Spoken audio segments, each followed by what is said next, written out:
Good morning বন্ধুরা, welcome back to my channel. আমার নতুন একটা ভিডিওতে তোমাদের অনেক অনেক স্বাগত। তো আজ ঘুম থেকে উঠে পড়েছি 6:30 নাগাদ। আর উঠেই দেখো বিছানা গোছাতে চলে এসেছি, কারণ আজকে সবাই একসাথেই ঘুম থেকে উঠেছে, তাই ভাবলাম বিছানা থেকেই শুরু করি।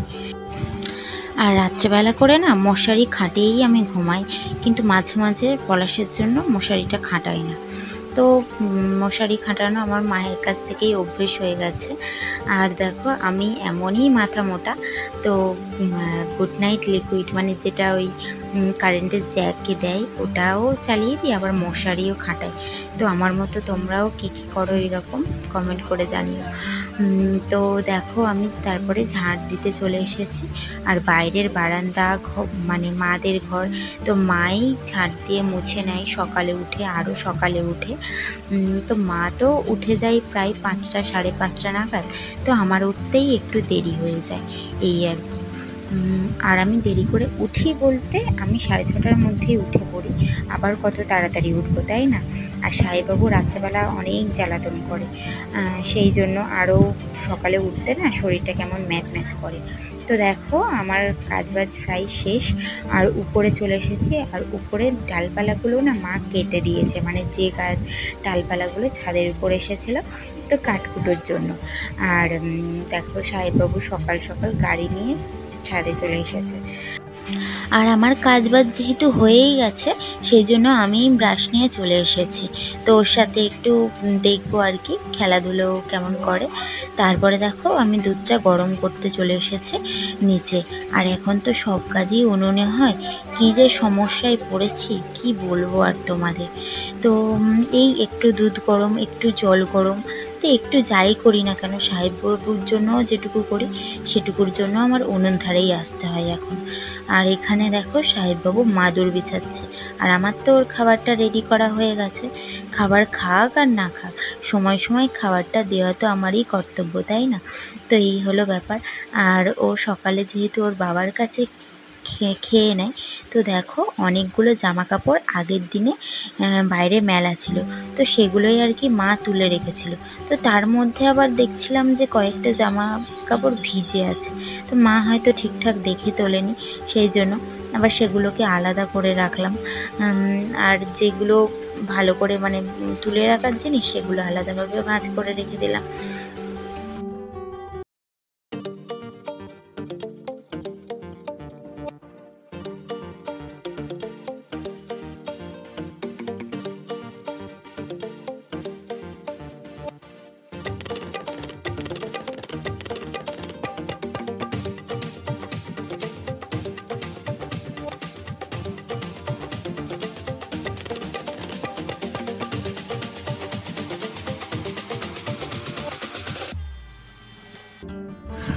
তো দেখো আমি সকাল সকাল স্নান করে নিয়েছি।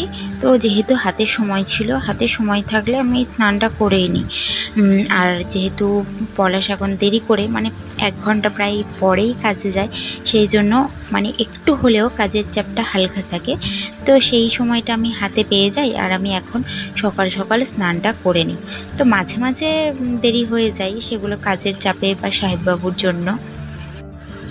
আর মা দেখো উনুনে ভাত চাপিয়ে দিয়েছে আর মাছ ধরতে চলে গেছে।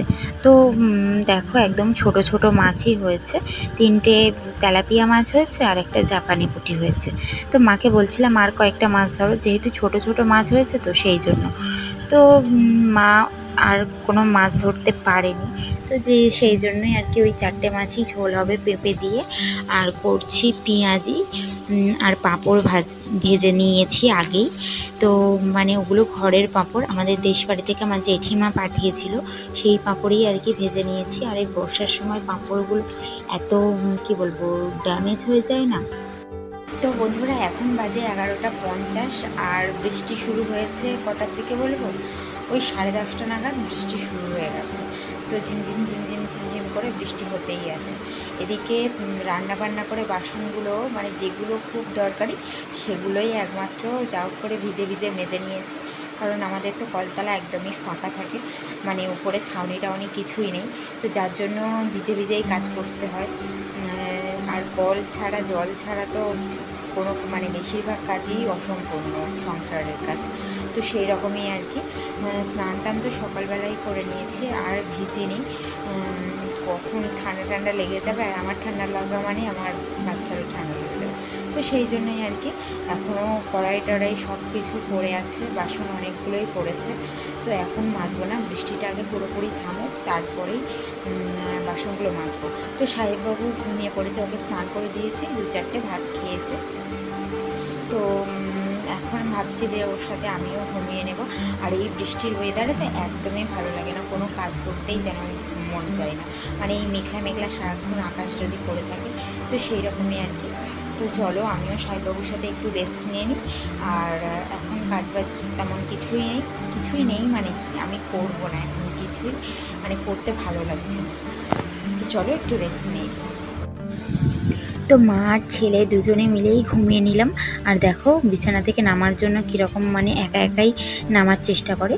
তো আমি ওকে তাড়াহুড়ো করে নামিয়ে দিলাম। আর এখন এত দুষ্টু হয়েছে, এই ড্রয়ারগুলো সারাক্ষণ খুলতে থাকবে। ও জানে ওর মধ্যেই ওর খাবার দাবার থাকে। তো দেখো একটু বিকাল হয়ে গেছে, ওর খাওয়া দাওয়া তো অনেক আগেই হয়ে গেছে, তাই ওকে একটু আপেল কেটে দিয়েছি। মাঝে মাঝে সিদ্ধ করে দিই, আর মাঝে মাঝে আবার এমনি দিই, মানে ওকে তো সব রকম খাওয়া শেখাতে হবে সেই জন্য। তো বর্ষার ওয়েদার, মশা ঢুকে যায়, তাই জন্য আমি জানালাটা আগেই দিয়ে নিলাম। তো সাহেববাবু আর মিঠিবুড়ি আছে উপরে, ওর ঠাম্মার সাথে খেলা করছে। ওর ঠাম্মা কাঠ গুছাচ্ছে আর ওদেরকে লক্ষ্য রাখছে।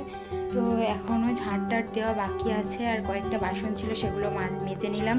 তারপরে সাহেববাবুর মানে একটাই কাঁথা আর কি, 2-4টে জামা কাপড় পরেছিল, সেগুলো একবারে কেচে দিলাম। বৃষ্টির ওয়েদারে তো শুকাতে একটু সময় নেই, তাই জন্য আমি ভাবলাম যে এখনই কেচে দিই, কাল অবধি আর অপেক্ষা করে দরকার নেই। তো চলো ঝাঁটফাঁটগুলো দিয়ে নিই। তার মধ্যে আবার সাহেববাবুকে নিয়ে ঘুরেও এসেছি, মানে কাজের আর শেষ নেই, একটার পর একটা লেগেই থাকে। কতটা কাজ ফাঁকি দেবো, তাই না? কাজ ঠিক করতেই হবে। তো চলো, মা এখানে বসে বিড়ি বাঁধছিল, যার জন্য মার কুলোটা এখানেই রয়ে গেছে। তো এগুলো সব সরাতে হবে, সরিয়ে আর ঝাঁটটা দিয়ে নিলেই আমার মোটামুটি কাজ শেষ বলাটা ভুল, কারণ এখনও গ্যাস আসেনি। কী যে গ্যাসের সমস্যা বুঝে উঠতে পারছি না। তো সেই জন্যই আর কি উনুনে রান্না করতে হবে এখন, 2বার হোক 3বার হোক, আর সাহেববাবুর জন্য কোনো কিছু বানাতেই হোক। এখন কতবার যে উনুন ধারে যেতে হয়, বলে না যার যেটা পছন্দ নয় তার কপালেই সেগুলো বেশি করে হয়। তো সেই জন্যই আর কি উনুনে রুটি করে নেবো, দিনেই করে নিই রুটি আর কি। তো আমি এখন 5টা বাজে, 5:30টার দিকে বানিয়ে নেব। তো কালকের মার একাদশী না, আজকেই মার একাদশী। তো বাবা ভাত আছে, ওই ভাতই খেয়ে নেবে গরম করে দিলে, আর আমরা রুটি তরকারি খেয়ে নেবো। তো রুটি তরকারি আমাদের দুজনের জন্যই বানাবো। তো সেই জন্য আবার উনুন ধারে যেতে হবে। কার ভালো লাগে বলো 3-4বার উনুন ধারে যেতে, কিন্তু যেতে হবে, কিছু আর করার নেই। কবে যে গ্যাস আসবে কপালেই জানি। তো চলো বেশি না বকবক করে, এত ভ্যাবসা গরম তো কী বলবো। তো আমি সমস্ত কাজ সেরে নিয়েছি, সেরে নেওয়ার পরে দেখো আঠা মাখাতে বসে গেছে, যেহেতু দুজনের জন্যই রুটি করব, তো অল্প করেই মাখাচ্ছি। আর খাবো তো সেই রাতেই, হটপটে রেখে দেবো, তাই একটু ঠিকঠাক থাকবে। আর এই গরমের সময় তো তাও ঠিক আছে, শীতের সময় একদমই ঠান্ডা জিনিস ভালো লাগে না, কিন্তু কি করব, সবই পরিস্থিতির চাপে। না হলে তো আমি এত তাড়াতাড়ি রান্না করি না, পরিস্থিতির পাল্লায় পড়লে মানুষ কত কিনাই করে, আমিও সেই পরিস্থিতিরই শিকারও আর কি। তো দেখো আলুর তরকারি করব, সেই জন্য আলুও এখানে কেটে নিচ্ছি। আর এই সিঁড়ির এখানটায় বসি তো এত পরিমাণ মশা হয় কি বলবো। এখন তাও একটু তাড়াতাড়ি আলুটা কেটে নিচ্ছি বলে, নাহলে আর একটুখানি পরে হলে তো মশা পুরো ছেঁকে ধরবে।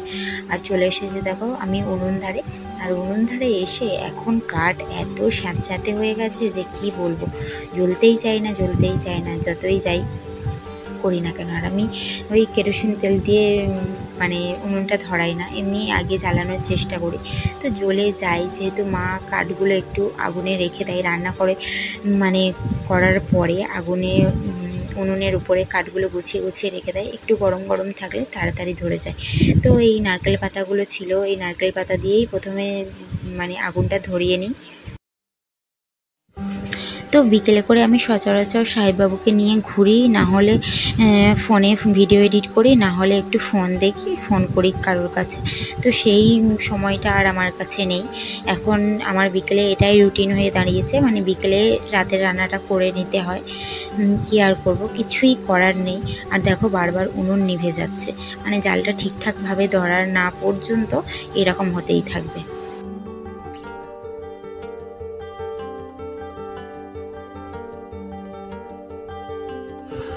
আর আগেও না উনুন জ্বালাতে আমি পারতাম না, এখনও যে পুরোপুরি সেরকমভাবে পারি তাও না, কিন্তু ওই শিখতে হবে। তো চলো আজকের ভিডিওটা এখানেই শেষ করছি। ভিডিওটা কেমন লাগলো অবশ্যই কমেন্ট করো, আর আমার চ্যানেলে নতুন বন্ধু হয়ে থাকলে অবশ্যই চ্যানেলটাকে সাবস্ক্রাইব করে পাশে থেকো। তো সবাই ভালো থেকো, সুস্থ থেকো। তো চলো টাটা।